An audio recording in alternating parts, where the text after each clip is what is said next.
Saya menangis. Lagi-lagi Putri Chandrawati menangis di depan Majelis Hakim Pengadilan Negeri Jakarta Selatan. Kali ini karena pertanyaan Hakim Ketua Wahyu Iman Santosa soal pelecehan yang disebut istri Verdi Sambo itu. Hakim Wahyu bertanya, mengapa seorang istri Kadif Propam Polri tidak melakukan visum usai terjadinya pemerkosaan. Terlebih, Putri yang pernah menjadi dokter gigi ketat dengan protokol kesehatan. Suami saudara saja. Dari keterangan saksi-saksi seperti Susi, Richard, maupun Ricky, maupun Kuat, tidak ada yang tahu mengenai peristiwa Magelang itu. Sehingga kami mempertanyakan, kenapa saudara ke suami saudara, kenapa saudara tidak membawa istri saudara ke rumah sakit? Saudara mengatakan bahwa itu istri saudara adalah cinta pertama, yang bahkan dimulai dari SMP. Kenapa tidak dibawa? Dia mengatakan itu kesalahan saya. Dan memang saudara memang tidak melakukan visum, betul? Saya tidak melakukan visum. Saudara juga tidak melakukan bahkan sesudahnya, setelah peristiwa penembakan itu, saudara pernah melakukan visum atau melakukan pergi ke dokter? Untuk visum maksudnya yang mulia?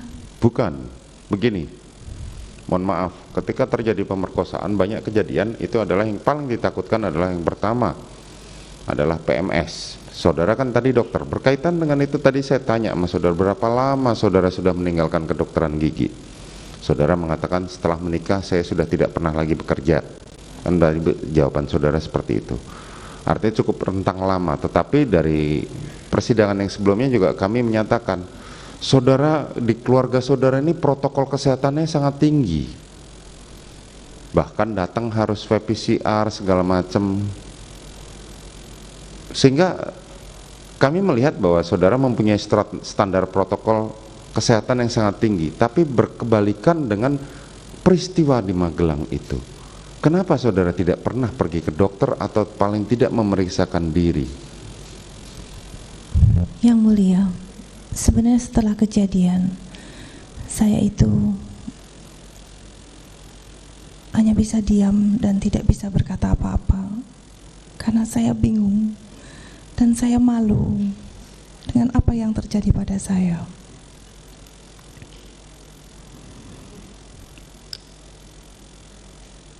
Dan saya tidak tahu harus bagaimana sebenarnya.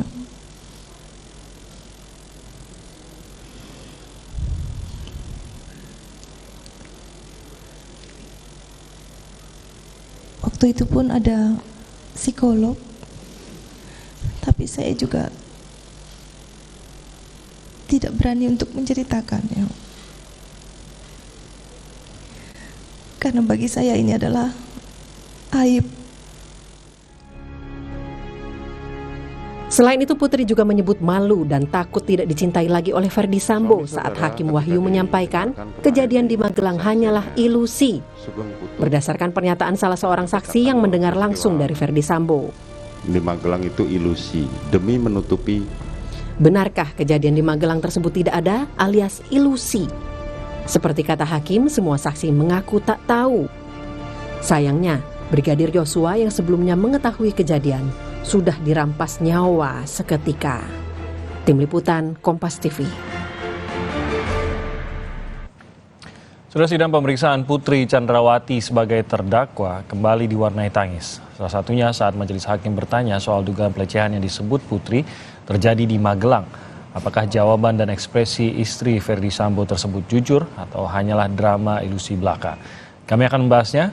Yang sudah tersambung bersama kami melalui online ada pakar mikroekspresi Mbak Monika Kumalasari, ada juga penasihat hukum dari keluarga Brigadir Yosua Bang Martin Lukas Simanjuntak, dan pakar hukum pidana Pak Abdul Fikar Hajar. Selamat pagi Pak Abdul, Bang Martin, Mbak Monika. Selamat pagi. Selamat pagi, terima kasih sudah bergabung bersama kami pagi hari ini. Saya ke Mbak Monika terlebih dahulu. Anda menyaksikan sidang ini, saya tahu sudah pernah memberikan komentar juga dalam sidang-sidang sebelumnya yang juga menghadirkan Ibu Putri. kali ini kita lihat dalam sidang sepanjang, mungkin bisa dikatakanlah sepanjang sidang, karena hampir keseluruhan sidang ini memang berlangsung dramatis bagi Ibu Putri, berlangsung emosional dan seringkali berurai air mata, begitu Mbak Monica. Tapi apa yang Anda lihat dalam sidang kemarin, apakah memang emosional itukah semua yang disampaikan, tidak hanya pada saat Titik bercerita mengenai Magelang, tapi bahkan bercerita mengenai poin-poin di luar Magelang pun tetap emosional yang diceritakan oleh Ibu Putri, cara menceritakannya. Yang Anda tangkap apa, Mbak Monica? Ya, sepanjang persidangan kemarin ini yang kita lihat adalah nuansa emosional, dan emosi adalah merupakan fungsi emosi, salah satunya, salah beberapanya adalah untuk membangun hubungan, untuk menyelamatkan hidup dan sebagainya, ya. Nah, jadi ketika emosi yang terlihat di sini ada tangisan-tangisan, ya, kita bisa mengatakan bahwa tangisan itu berfungsi untuk membangun empati. Ya, empati untuk mendapatkan perhatian dari orang di sekitarnya. Nah, kalau kita lihat bagaimana tangisan ini kemudian juga mempengaruhi cara hakim untuk berespon terhadap PC, ya, juga menanyakan mau nangis terus apakah dalam kondisi yang sehat atau tidak, dan beberapa juga kalau saya melihat dari verbal stylenya yang biasanya mengatakan saudari atau kemudian terdakwa gitu ya. Ini kemudian juga ada beberapa dengan menggunakan verbal style ini menggunakan kamu gitu ya. Jadi kalau dikatakan ini untuk membangun suatu relasi atau empati, memang sudah menjadi terbangun gitu ya, karena masyarakat luas juga udah tahu bahwa kondisinya adalah kesedihan yang ditampilkan. Nah, cerita mengenai pelecehan seksual ini yang paling dominan sehingga emosi yang terlihat pada saat yang disebut dengan pelecehan seksual, kalau jenis-jenis dari memori itu disebut dengan memori episodik. Kalau cerita tersebut jujur, maka beliau bisa menyampaikan memori episodiknya ini secara detail. Ya, namun yang terjadi adalah justru pada saat episodik yang harusnya diceritakan secara detail tidak keluar. Ya, hanya kemudian ada jeda dan kemudian tangisan. Nah, padahal kalau kita lihat cerita ini dan juga pengakuan dari PC bahwa beliau sudah memaafkan Joshua dan kemudian meminta untuk resign, artinya ketika seseorang sudah memaafkan, ya, itu kemudian ada jarak, ada distance antara menceritakan sesuatu apalagi sudah berulang-ulang, ya, dengan emosinya udah ada jarak. Jadi seperti seseorang menceritakan kembali atau melihat film, ya, dan berulang-ulang, maka emosinya sudah tidak intens lagi. Dalam satu pendidikan saya selalu bertanya, sudah berapa kali Anda menceritakan cerita ini? Karena emosi yang real adalah di awal-awal pada saat setelah kejadian. Kalau sudah direpetisi, maka emosi intensitasnya akan berkurang. Tapi yang terjadi pada Ibu Putri tidak seperti itu. Jadi seharusnya lebih bisa menceritakan ya seiring dengan waktu, dan ini mungkin kalau kita lihat dari Juli begitu, dari kejadian emosionalnya akan berbeda di awal atau mendekati peristiwa dibandingkan dengan apalagi sudah diceritakan berulang-ulang. Seharusnya ini lebih berkurang gitu ya, Mbak Monica? Ya, betul. Oke, dan itu sebenarnya saya ingin tahu juga, terlihat tidak sih apakah ekspresi menangis itu asli memang benar-benar saat itu menangiskah? Karena mungkin runtutannya kita bisa melihat gitu ya, Mbak Monica lebih bisa melihat gitu. Runtutannya mengapa dalam beberapa mungkin menit, mungkin detik kemudian tiba-tiba ia menjadi begitu emosional. Apakah itu puncak ceritanya kah, atau memang ada hal lain yang akhirnya membuatnya menjadi memuncak emosinya, ataukah itu memang bagian dari yang ingin digambarkan oleh siapapun terdakwa tersebut gitu? Itu terlihat bedanya tidak? Salah satu fungsi emosi seperti tadi sudah saya sampaikan untuk menyelamatkan hidup. Ya, terhadap emosi yang terlihat tersebut, ya, bisa memang sengaja diperlihatkan atau ditahan. Seseorang bisa dengan melakukan rekonstruksi untuk menahan emosi, ya. Contohnya bagaimana menahan supaya tidak terlihat emosional di depan hakim dan persidangan. Maka akan secara otomatis orang kalau menahan rasa sedihnya akan merubah gesturnya dan kemudian melihat ke atas. Tetapi justru dengan Ibu Putri terlihat membungkuk dan kemudian dari suaranya pun kita lihat terbata-bata. Terbata-bata itu juga bisa merupakan satu proses re-engineering yang di-engineeringin untuk menghasilkan emosi rasa kesedihan tadi. Gitu ya. Jadi ini kembali lagi karena selalu berulang dan terutama ketika di memory episodik mengenai pelecehan itu dengan emosi yang sama gitu. Maka di situ menjadi dipertanyakan apakah emosinya ini genuine ya ataukah memang dikondisikan seperti itu. Saya ke Pak Abdul Fikar. Apa peran emosi yang ditunjukkan oleh seorang terdakwa di dalam sebuah sidang? Kalau kita lihat bukan hanya Ibu PC sebenarnya, Pak Ferdi Sambo pun kemarin suaranya lebih memelas begitu, lebih terlihat. Saya bukan mau bilang penyesalan, tapi seperti sedang mengalami kesusahan gitu. Dan ini emosi yang ditunjukkan oleh Ferdi Sambo maupun Ibu Putri Chandrawati. Mungkin kalau Ibu Putri ya sampai menangis begitu. Apa efek emosi ini terhadap hakim? Karena kalau hakim kan pasti harus melihatnya berdasarkan ya hukumnya saja begitu, Pak Abdul.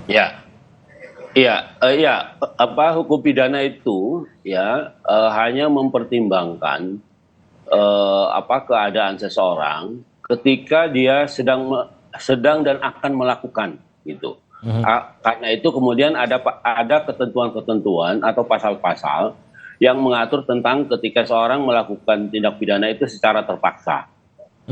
Apakah dia disuruh melakukan, dipaksa melakukan, atau ikut serta melakukan. Nah, itu yang diatur oleh undang-undang gitu. Jadi ketika persidangan artinya hukum pidana itu udah selesai sebenarnya gitu ya. Tinggal karena yang diadili adalah peristiwa yang sudah terjadi gitu. Peristiwa yang sudah dilakukan gitu. Nah, kalaupun dipertimbangkan adalah kondisi-kondisi ketika seseorang pelaku itu melakukan kejahatan, melakukan tindak pidana. Apakah dia tidak sengaja, apakah sengaja ataukah disuruh orang atau membantu pekerjaan orang dan sebagainya. Itu yang dilihat oleh hukum pidana gitu ya. Jadi tidak pada waktu persidangan. Kalau pada waktu persidangan ya udah selesai perbuatannya gitu. Nah, karena itu tidak akan menjadi pertimbangan sama sekali di dalam hukum pidana ketika akan memutuskan apakah seorang bersalah dan hukumannya berat atau ringan. Yang diperhitungkan adalah ketika peristiwa itu terjadi. Begitu, Mas. Jadi seharusnya tidak mempengaruhi apapun penilaian hakim dan keyakinan hakim gitu ya? Ya. Oke. Nah, kalau kita lihat dalam proses kemarin, bagian emosionalnya dan pada saat menangisnya ini justru membuat banyak keterangan akhirnya tidak bisa disampaikan secara detail karena mungkin harus mengingat sesuatu yang menurut Ibu Putri berat begitu, atau pun bahkan pada saat ia mengalami hal tersebut seringkali Ibu Putri kan mengatakan ia tidak perhatian, ia tidak menyadari karena kondisi badan tidak enak, kondisi mungkin psikologisnya juga tidak enak. Ini secara hukum juga melihatnya bagaimana, Pak Fikar? Keterangan terdakwa itu salah satu alat bukti. Jadi alat bukti itu masih ada yang lain, yaitu keterangan saksi nomor 1 itu. Yaitu yang paling pokok gitu, yang melihat, mendengar, bahkan merasakan sendiri momennya menjadi korban. Nah, itu yang paling pokok. Jadi ada alat bukti itu keterangan saksi, kemudian ada keterangan ahli. Nah, keterangan ahli itu juga menjadi alat bukti yang kuat gitu, yang pokok juga. Karena dia akan menjelaskan meskipun dia tidak melihat, tetapi baik keahliannya, baik sainsnya gitu ya, dia bisa menjelaskan situasi-situasi yang terjadi ketika kejahatan itu terjadi gitu ya. Nah, kemudian ahli alat bukti surat. Nah, kalau ada surat umpamanya itu juga ikut membuktikan, dan tentu saja keterangan terdakwa sendiri. Tetapi hukum acara pidana atau hukum pidana juga memberikan kewenangan kepada hakim untuk merangkai-rangkai peristiwa itu. Merangkai-rangkai peristiwa fakta-fakta itu bisa juga menjadi satu alat bukti, namanya petunjuk. Umpamanya keterangan saksi A dengan saksi B dirangkai menjadi satu fakta sendiri, nah itu namanya petunjuk. Nah, karena itu kemudian hukum acara pidana itu mengenal yang disebut dengan alat bukti itu selain saksi, ahli, surat, ya, kemudian keterangan terdakwa juga petunjuk. Gitu. Nah, petunjuk itu rangkaian atau hubungan antara keterangan alat bukti satu dengan alat bukti yang lain bisa lahir satu alat bukti lain, yaitu petunjuk. Begitu. Nah, berdasarkan atas itulah kemudian hakim mempertimbangkan apakah peristiwa itu terjadi atau tidak, terdakwa itu bersalah atau tidak. Nah, itu sepenuhnya menjadi pertimbangan hakim. Kalaupun tidak mendapatkan keterangan dari terdakwa tersebut, hanyalah ya mungkin akan menjadi tidak ada yang menambahkan keyakinan saja, tapi bahwa hakim tidak bisa yakin nggak juga gitu ya. Ada alat bukti yang lain, ada petunjuk lain juga yang bisa diikuti oleh hakim. Gitu. Karena keterangan terdakwa hanya salah satu. Gitu, salah satu dari 4 alat bukti yang lain. Gitu. Oke, saya ke Bang Martin. Dalam keterangan Ibu Putri kemarin memang tetap bersikukuh adanya peristiwa pemerkosaan. Kadang mereka mengatakan pelecehan, tapi Ferdy Sambo setidaknya sudah mengulangi beberapa kali mengatakan bahwa ini adalah yang terjadi adalah pemerkosaan. Tapi di sisi lain juga tidak ada, kalau hakim itu menanyakan mengapa tidak divisum, mengapa tidak memeriksakan ke dokter bahkan, padahal ibu juga seorang dokter dan kondisi di keluarga itu sangat menjaga protokol kesehatan begitu, tapi tidak memeriksakan setelah peristiwa apa yang ia sebut sebagai pemerkosaan. Nah, bagaimana menanggapi hal ini mengingat tampaknya ini akan terus menjadi sesuatu yang menjadi dibawa sebagai alasan oleh Ferdy Sambo dan Putri Chandrawati, dan ini juga yang menjadikan mereka begitu emosional gitu, Bang Martin. Ya, terima kasih. Sebelum saya ke situ, saya komentarin satu hal dulu, Bang Timothy, yaitu keterangan terdakwa Putri Chandrawati yang mengatakan pasca kejadian beliau hanya bisa menangis, berdiam diri di kamar gitu ya. Nah, kita kesampingkan dulu lah surat dakwaan, kita kesampingkan dulu lah peristiwa perencanaan yang dilakukan di Saguling dan di Duren 3 gitu ya. Kita berangkat ke tanggal 9 Juli, di mana ada kesaksian ART ya, yang mengatakan bahwa Putri Chandrawati itu di tanggal 9 Juli masih bisa sarapan bareng sama suaminya, dan masih bisa mengajarkan ART tersebut apa yang harus dikerjakan di dalam rumah.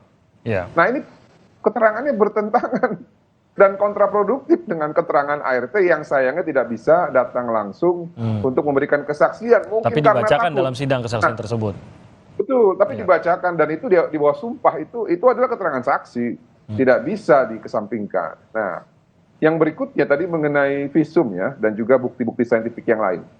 Saya gini aja lah ya, Bang Timothy ya, saya ini bodoh banget lah gitu ya, saya nggak ngerti hukum dan kita tidak perlu membuktikan hukum gitu. Karena kan ada banyak ahli pidana yang mengatakan tidak ada visum bukan berarti tidak pidana. Betul. Tapi kalau mau membuktikan pemerkosaan wajib visum. Ya, kalau nggak mau membuktikan kamu ngelapor ya nggak apa-apa. Perang narasi aja terus. Tapi kalau mau buktikan harus ada visum. Nah, tadi juga disampaikan seorang dokter ketika pasca diperkosa kenapa tidak langsung cek itu ya organ-organ dalam ataupun penyakit penular seksual. Sedangkan sama COVID takut banget, padahal kita takutnya sama Elohim gitu. Nah, ini kan jadinya nggak nyambung. Kenapa saya bilang nggak nyambung? Ya, kembali lagi ke awal tadi. Saya anggap nih, saya ini bodoh banget lah. Visum kita tidak perlu, yang lain kita nggak perlu. Satu aja deh yang saya perlu deh. Kan diperkosa di Magelang nih, ya. Rumah Magelang kan mereka kuasain. Coba deh, buktikan satu aja jejak DNA-nya Joshua di spray, ataupun di celana dalam, atau di selimut, atau dimanapun itu yang ada di rumah Magelang. Kalau mereka bisa tunjukkan, saya percaya terjadi pemerkosaan. Udah itu aja. Demikian, terima kasih. Tapi di sisi lain kan mereka tidak perlu membuktikannya. Secara formilnya kan mereka tidak perlu membuktikan sesuatu begitu. Apalagi dakwanya bukan ke arah sana. Jadi kalau secara hukum, apakah memang harus memunculkan kasus baru kalau memang ada niatan membuktikan tersebut gitu ya? Memang siap kalau memang harus muncul kasus baru begitu, Bang Martin? Nah, makanya gini, kan selama ini si rekan Febri ya, yang terhormat rekan Febri selalu mengatakan undang-undang TPKS lah, satu keterangan korban didukung dengan alat bukti yang lain sudah cukup ya. Nah, masalahnya Febri ini terlalu banyak berhalusinasi. Tadi kan Bang Timothy sudah tahu bahwa dakwaan ini 340 ya, bukan ajang untuk membuktikan pemerkosaan. Kalau membuktikan pemerkosaan, ayo lapor lagi di Bareskrim gitu kan, terhadap dugaan peristiwa di Magelang, nggak apa-apa. Kami Dan seharusnya lawyer pro buktinya bono sudah mereka Prodeo pegang gitu siap ya, nanti Bang Martin. mengawal kasusnya Joshua untuk sampai dengan membuktikan bahwa peristiwa ini memang tidak ada gitu loh. Dan seperti yang tadi Bang Martin bilang, seharusnya buktinya pun sudah mereka pegang karena TKP-nya mereka kuasai begitu. Iya Bang, betul, karena kan gini, visum nggak mau, ya, terus memberikan keterangan ke LPSK juga katanya bukan dia yang ngajukan, ya, diperkosa tapi masih bisa bertuh 15 menit, lalu pasca diperkosa justru mau isoman bareng ke Duren 3, tapi ngakunya suapin Joshua, kan nggak nyambung. Oke, Bang Martin. Nah, mengenai tangisan ya Bang Timothy. Ya, silakan. Mengenai tangisan ya, saya pernah baca jurnal di American Navy SEAL ya. Itu justru lebih canggih lagi, Bang. Seorang tentara Amerika Serikat yang lulusan Navy SEAL itu bukan cuma bisa pandai berekspresi, justru mereka tuh kekuatan pemikirannya bisa mengalahkan cuaca dan juga rasa lapar. Ya, jadi menurut saya orang-orang yang memang profesional sudah terbiasa melakukan hal tersebut. Jadi kita tidak perlu menganggap itu suatu hal yang penting gitu loh. Demikian, terima kasih. Oke, baik Bang Martin, Pak Fikar dan juga Mbak Monika, kita akan jeda sebentar. Nanti kita akan lanjutkan pembicaraan ini usai jeda berikut ini. Tetap bersama kami di Sapa Indonesia Pagi.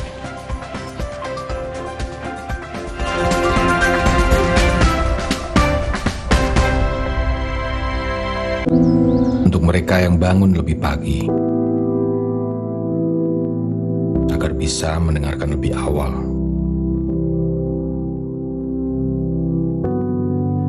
Untuk mendengar lebih banyak hal. Untuk memahaminya dan memperjuangkannya.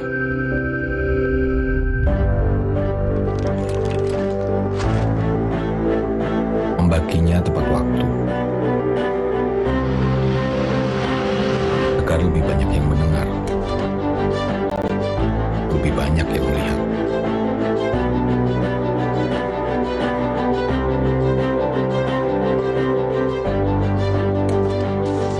Dari generasi ke generasi, dengan lebih pasti.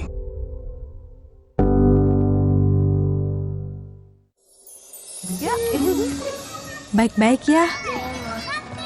Hai.